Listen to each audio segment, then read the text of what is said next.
If you like the content that we're pushing out, please like, share, and of course subscribe. And let us know in the comments what you think about our videos. Like, why would you watch it and not tell us what's going on? And I hope to see you later on. Peace out. Alright, so what's up, you guys? Usually you don't do any more than 3 videos per week, but well, I got a little present for myself for the channel mostly, but it's a singer. It's something to help kind of adjust the audio levels for each individual mic. So even when we have extra people, usually we would have, like, Marlon, Dwight, the usual. And for anime, we want to have Christina come back. She hasn't been on in a while, but I was a little excited, so I wanted to kind of make this video just so you can hear the quality of this mic and the sounds and how mesmerizingly delicious this is. But this one is not really on the schedule, but something that probably just something a little for fun, something a little bit enjoyable. Now, I am going to currently discuss with you about the Watchmen series. Now, of course, Zack Snyder's 2009 adaptation movie was not I mean, it depends on who was watching, but it was not really received that well by most people. Personally, I enjoyed it. Was it the absolute best film of all time? No, but I enjoyed it. It felt like it definitely hit the major points that was definitely caught across in the comic books. Now, the sequel is still up in the air in terms of when it's supposed to be released, so we're not really sure about what's going on with that. But all I know is that eventually at some point it should begin. I think actually it started in March actually. So the production started, but we don't know when the show might be released. We haven't even gotten a trailer for it, but we are sure that it is coming out because production has started. Now, for many of you who don't know who the Watchmen are, well, from my understanding, also they exist in the DC universe technically, so I guess you can classify them as DC characters. Now, the Watchmen are a team of superheroes that are based off of, well, the real world experience. So most of the Watchmen do not have any powers. We have like Rorschach, who is basically just their version of Batman. He's kind of crazy. I mean, mentally he's completely unstable, but he is very intelligent. He's like kind of the conspiracy guy, and his mask keeps changing shapes, like in therapy, like, those little random signs that they show you. He wears that mask, and then, like I said, he has no superpowers of anything, but he's more like the Batman of the group because he's well informed about a lot of things of the planet, as well as what's going on in his immediate surroundings.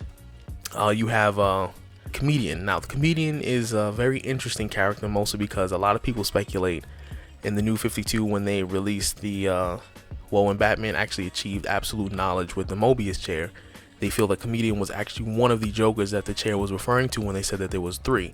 Now, Batman knows who the 3 are, but unfortunately they did not reveal to us, at least to my knowledge, who the 3 Jokers were. Now, it's still up in the air as far as I know about who they are and who they could be, but he was one of the people that they thought, like, okay, possibly he could be one of the Jokers. Obviously his name being the Comedian, but also due to the nature of how he did things as a superhero.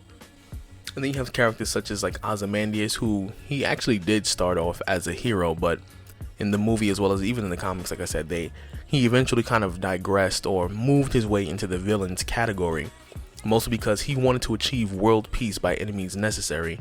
But by doing so, he mimicked Dr. Manhattan's energy signature and ended up nuking several cities around the world, which ultimately did bring them together toward a certain goal, and that is to bring down Dr. Manhattan. But Rorschach, of course, he was one who brought down Ozymandias. So even though he got killed, he released his journal keeping track of everything that has taken place. So after he got killed and after the bombs went off, the journal eventually got to the press, and then the press eventually released this information, which allowed the world to kind of know about what was going on. And now the world in the Watchmen universe is kind of falling into chaos because of the release of this information. Now, it's believed that Dr. Manhattan is the person who created the New 52/Rebirth timeline, because he is hinted to be heavily involved in a lot of the manipulation of the characters and the reason why Superman's father is actually still alive despite Krypton being destroyed.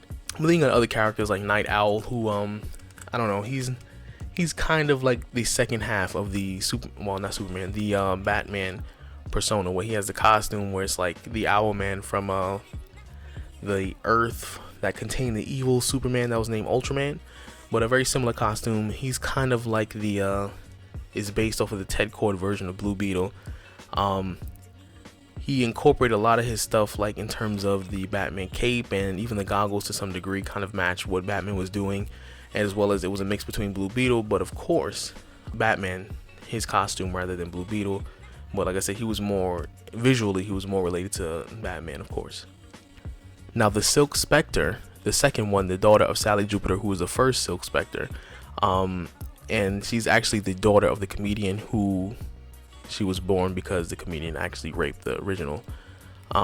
Their heritage has been, she was a lover of Dr. Manhattan, and she was based partially on the Charlton character Nightshade, but the character drew more to Black Canary compared to anything else, which is why people can see the correlation between the Watchmen universe and the mainstream DC universe as well.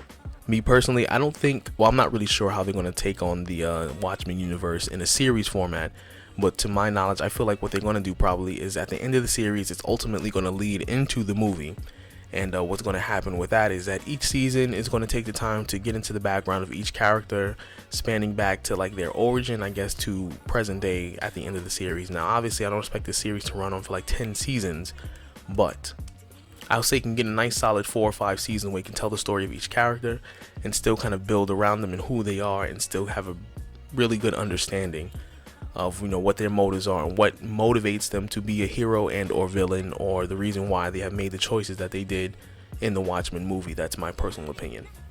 But if you're new to the channel, please be sure to like, share, and of course subscribe.